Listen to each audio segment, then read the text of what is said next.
Hello everyone, this is Shannon from That's So Po, and today I'm doing week 17 of my 2021 reads. This week I read 4 books, some of which I loved and some of which I did not.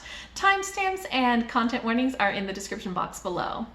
The first book that I read this week was The Year I Flew Away by Marie Arnold, which is a middle grade filled with magic that I think I heard about from Ashley at Bookish Realm, who I will link below.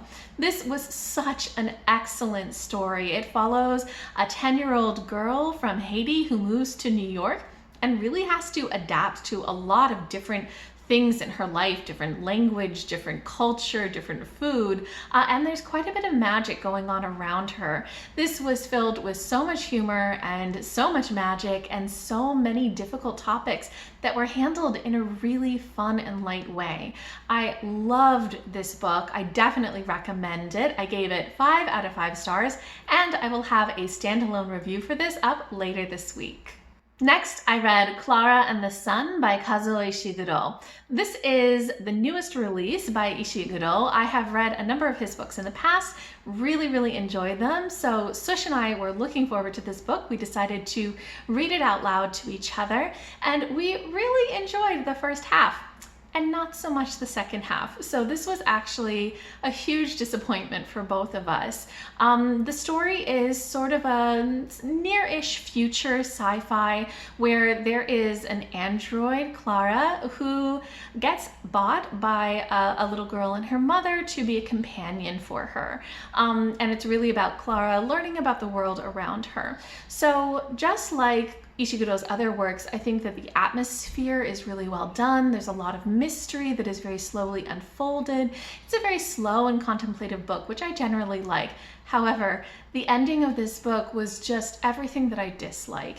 So there was a lot of melodrama and people being really mean and awful to each other. Just so many toxic relationships, especially between parents and their children. And there were a number of mysteries that were never really explained. So a lot of the world building is left unexplained when you get to the end of the book, which was very frustrating. In Ishiguro's other works, he has some mysteries, but he slowly unfolds it as you go along in the story. Here, you learn a couple of things, but there's so much else that you never learn. And there's a lot of things about the ending where I'm not really sure what messages he had, but I did not like them. What I got out of them, at least. And I think that there were a lot of things that just wrapped up in a way that was too convenient or also just too intentionally pulling at your heartstrings type of thing. So yeah, this book ended up really not working for me or for Sush.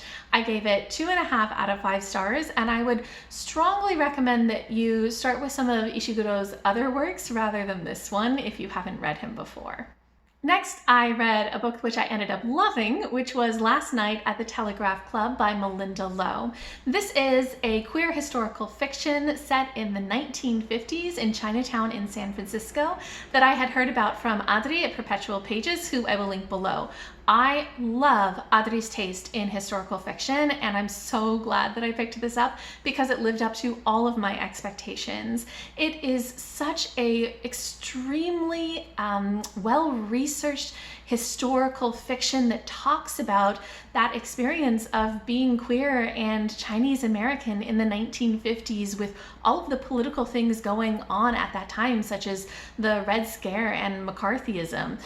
It is just so well done. It really was a beautiful story. I thoroughly enjoyed this. I gave it 5 out of 5 stars. I will have a standalone review for this up later this week. And if you like historical fiction or queer coming of age stories or anything, you want to read something for Asian American and Pacific Islander month, pick this book up. It is so good.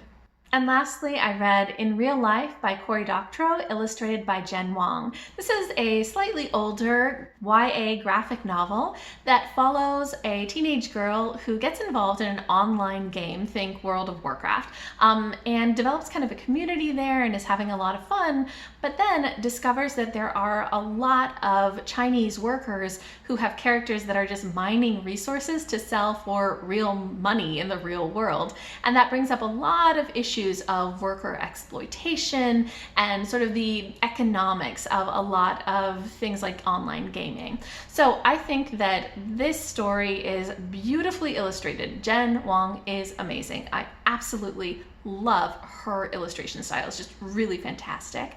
And I think that the politics in this are definitely fascinating. I think Cory Doctorow in general has a lot of interesting things to say politically. I liked this question of organized labor and of kind of the exploitation of people and how we should interact, especially across international boundaries.